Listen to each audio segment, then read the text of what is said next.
Uma boa noite, queridos companheiros do Grupo Espírita Bezerra de Menezes. Mais uma vez aqui estamos para fazer as nossas reflexões na nossa reunião pública virtual que acontece todas as quintas-feiras.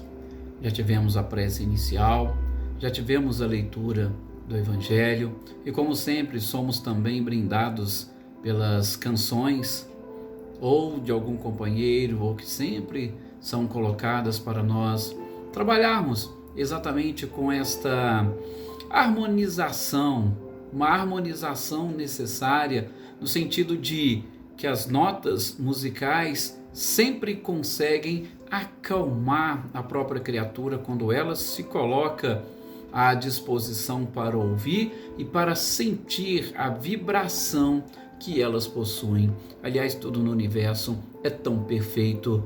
Nós, só para termos uma ideia, sabemos que as notas musicais em número de 7, e 7 é constituído também, segundo os estudos da numerologia, como um número perfeito, um número que simboliza o que significa perfeição. E isso, é claro, falar em perfeição, nós estamos falando no próprio Criador, que é a perfeição absoluta existente no universo e da qual nós jamais seremos capazes de atingir.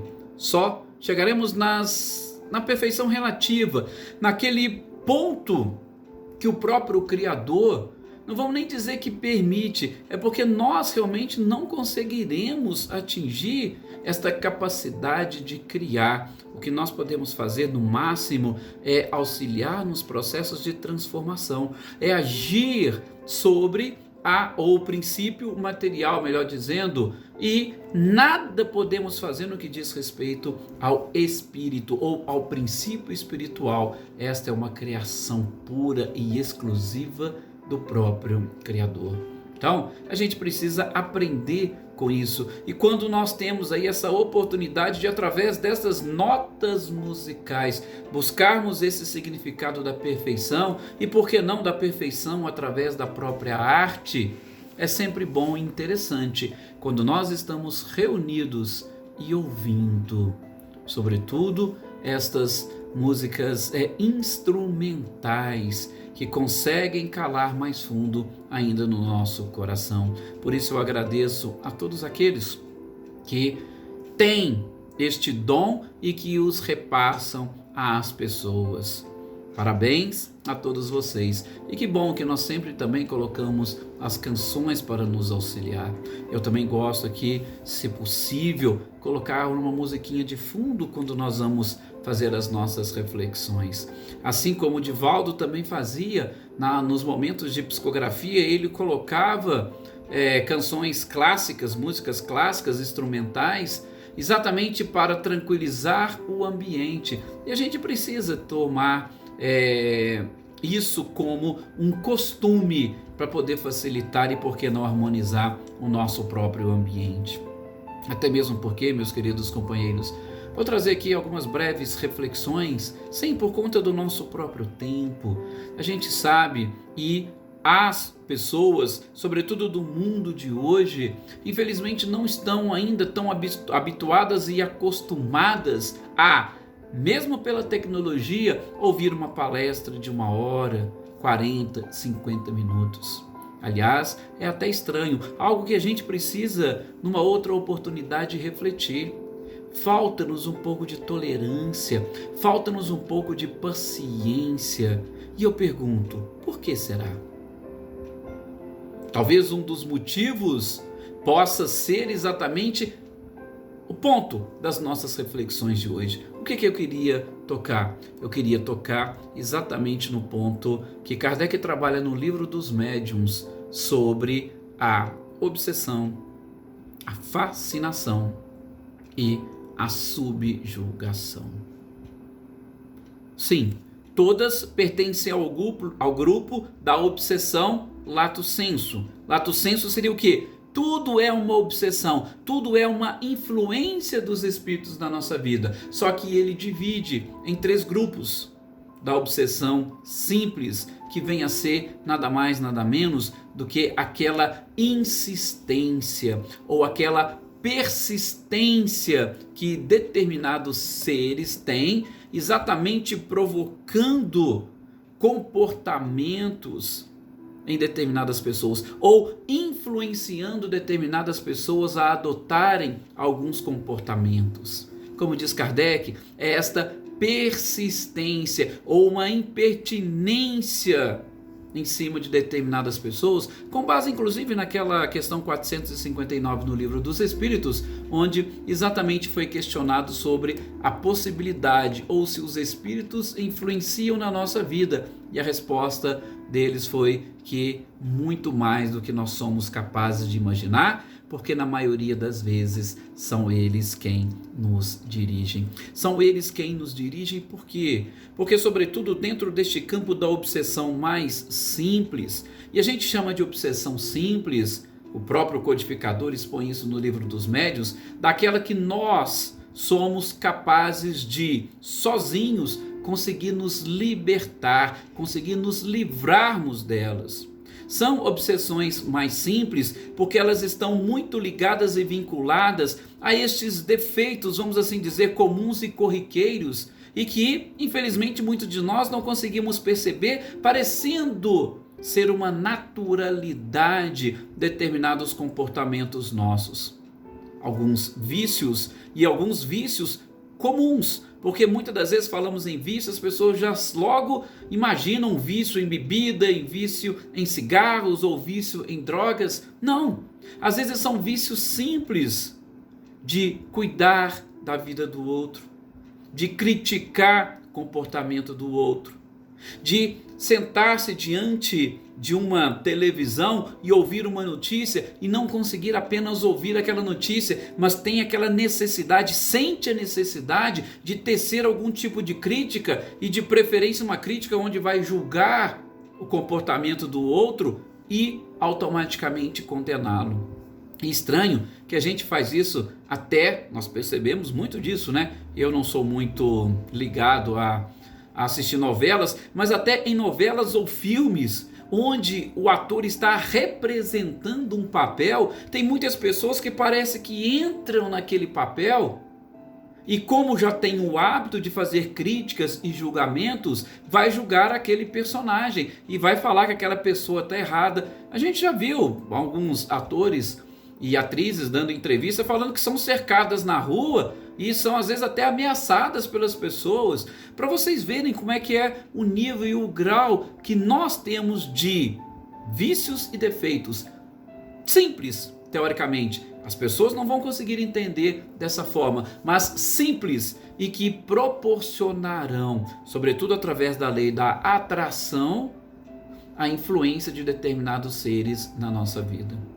Então, Kardec chama isso de uma obsessão simples, de uma influenciação simples. E por que eu sozinho posso mudar essa obsessão? É porque, gente, o simples fato de termos uma companhia, como diz Paulo de Tarso, estamos cercados por uma nuvem de testemunhas, já deve ser o suficiente, sobretudo pela nossa sensibilidade e pelo grau mediúnico que todos os espíritos encarnados possuem, já deveria ser o suficiente para, sentindo qualquer influência ou interferência, nós elevarmos o nosso pensamento e modificarmos a atmosfera fluídica que nos envolve.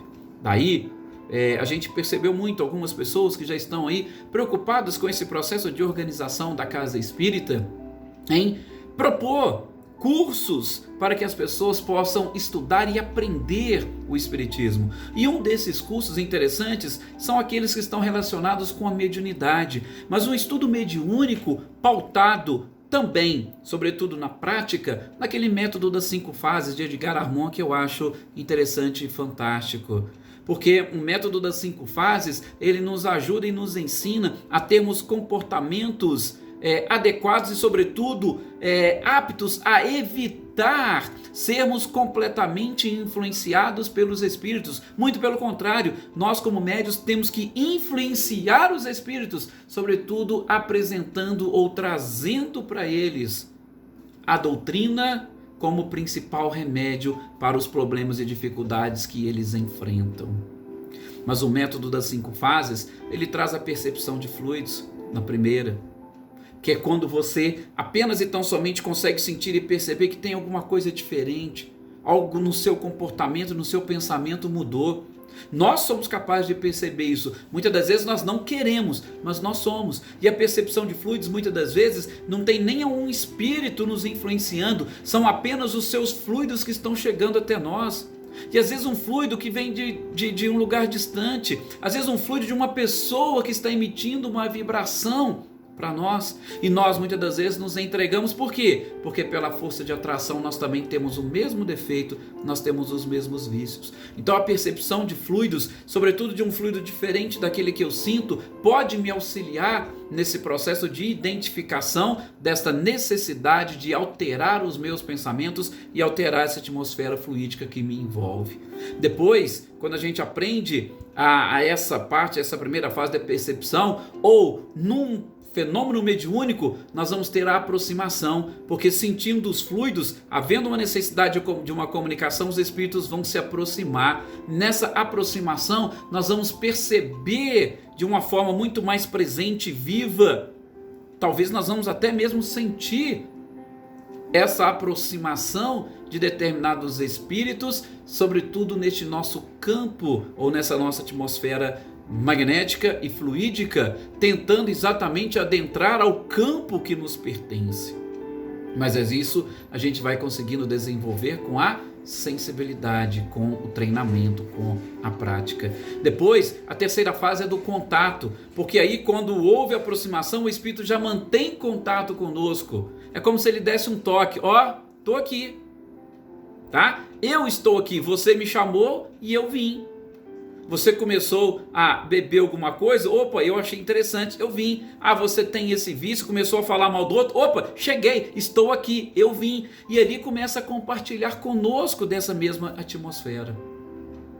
E aí, quando o espírito mantém um contato, já mostrando, eu estou tentando fazer essa conexão, vida prática, vida diária, o dia a dia com a própria mediunidade. Lógico, nós não estamos fazendo curso, são apenas algumas reflexões. E depois deste contato, o espírito, quando ele tem essa propensão realmente, ou da própria comunicação, ou também da influenciação, ele passa a envolver o médium ou a nos envolver. Ou seja, aí nós já passamos praticamente, trazemos para dentro da nossa casa, trazemos para dentro da nossa atmosfera fluídica este ser, e aí ele vai passar a nos influenciar de uma forma mais direta. Daí acontece a própria obsessão ou esta influenciação. E enfim, dentro do fenômeno mediúnico, já que a gente está fazendo esse paralelo, vai acontecer a manifestação propriamente dita. Se é uma manifestação psicográfica, nós vamos escrever. Se é psicofônica, nós vamos falar. Ou se é num dia a dia, nós vamos não somente captar aquela energia, aquele pensamento, mas nós vamos reproduzir essa energia e o pensamento do próprio espírito que está influenciando na nossa vida. Está vendo como que as coisas são realmente interessantes e a doutrina espírita nos explica tudo? Eu até gostaria de falar para vocês nesse breve momento da fascinação e da subjugação, mas eu vou deixar para uma outra oportunidade, porque são fenômenos que demandam um pouco mais de reflexão e nada mais são do que também um aprofundamento desta obsessão simples, mas que detém características e principalmente consequências um pouco mais complicadas e desastrosas. Vou ficar por aqui nessas nossas reflexões desta quinta-feira, desejando a todos vocês muita paz, que vocês consigam refletir nessas palavras, busquem no próprio livro dos médiuns as informações que o codificador nos traz. E por que não, havendo este interesse, depois postem no grupo: olha, Edson, ou fulano, ou Rita, ou Lurdinha, ou James, qualquer um, aprofundem tal tema para nós, para que a gente possa aumentar ou ampliar as nossas reflexões. É assim que nós vamos trabalhando em grupo, aproveitando esse período de pandemia para as nossas reuniões virtuais.